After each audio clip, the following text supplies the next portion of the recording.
Hello everybody. I'm very excited to talk about a very argumentative topic that has engaged the whole philosophical community throughout ages. We are going to talk about the demarcation of science. Unfortunately, some knowledge came out and was claimed to be part of the scientific knowledge, but in fact, it's not. This kind of knowledge is called pseudoscience. Before we define what is demarcation and what are the views on this issue, we shall answer some questions. What is science? Science is the branch of knowledge that is based on intellectual and practical activities and experiments. Science is used to explain different phenomena in nature using physics, chemistry, and biology. Anything that can be used to investigate the physical world that we are living in can be considered as science as long as it is based on intellectual activities. What is pseudoscience? Pseudoscience is basically referring to knowledge that is not based on empirical evidence. The origin of the word came to describe this kind of knowledge that is claimed to be science when it actually is not.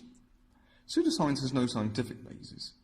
One source of pseudoscience is religion, as they require believing without questioning, such as believing in creationism. Another example of pseudoscience is astrology. It has no uses in life, and it's just a fraud. Pseudoscience has more features like belief in authority, unrepeatable experiments, unwillingness to test. Examples of science are evolutionary biology, medicine, chemistry, genetics, and astronomy.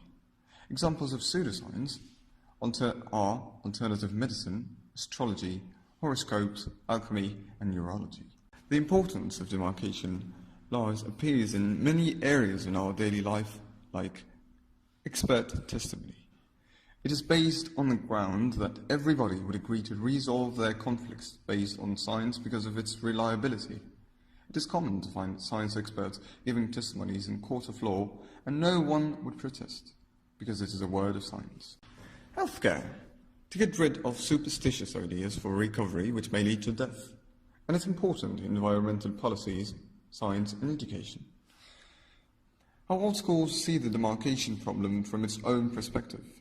Certainty and causality.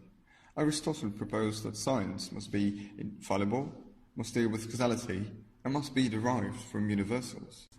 So why did it fail? Because not everything is about causality, and it was proposed that descriptive and explanatory science is science, like astronomy. They also comprise that there is no certainty, and that epistemology is fallible. And scientific theories continuously get developed and replaced by newer and better ones every day. Scientific method.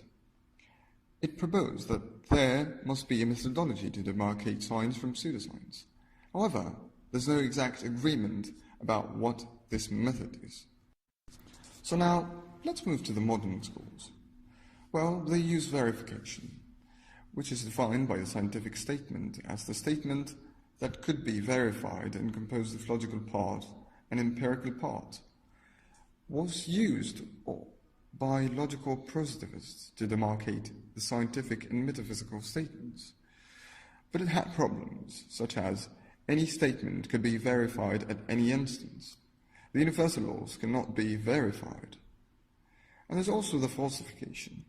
This idea was proposed by Karl Popper, who said that statements or systems of statements, in order to be ranked as scientific, must be capable of conflicting with possible or conceivable observations.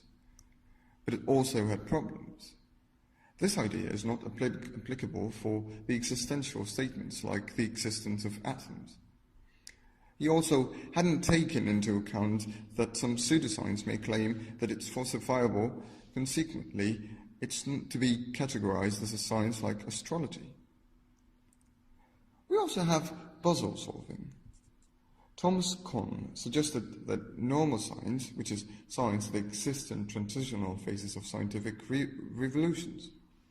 Normal science procedures depend mainly on puzzle solving technique rather than experimentally testing the theories. Regarding the scientific progress, this idea is proposed by Lactus. Science doesn't deal with isolated theories or hypotheses. If this program has its own theories that can make surprising impacts or predictions and replacing each other, so this research program is considered as scientific. These new theories must depend on strong evidences and empirical results. Now let's move to the demise of demarcation.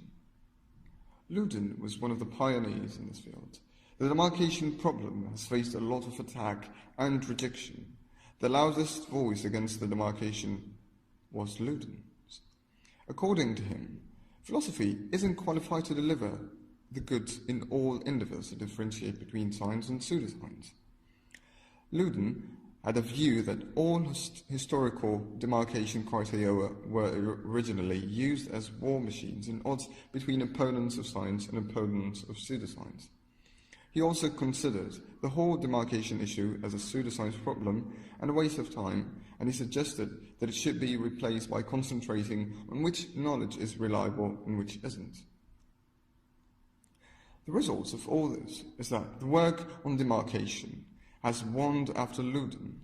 However, it has been revitalized in these recent days because of the importance of this problem and the inefficiency of considering every kind of knowledge on its own to be scientific or not. As if to conclude, it is our way to state that knowledge is scientific and reliable and which isn't. We can depend on this by making a list of what is science and what is pseudoscience proposed by the respected scientific community, which people can rely on.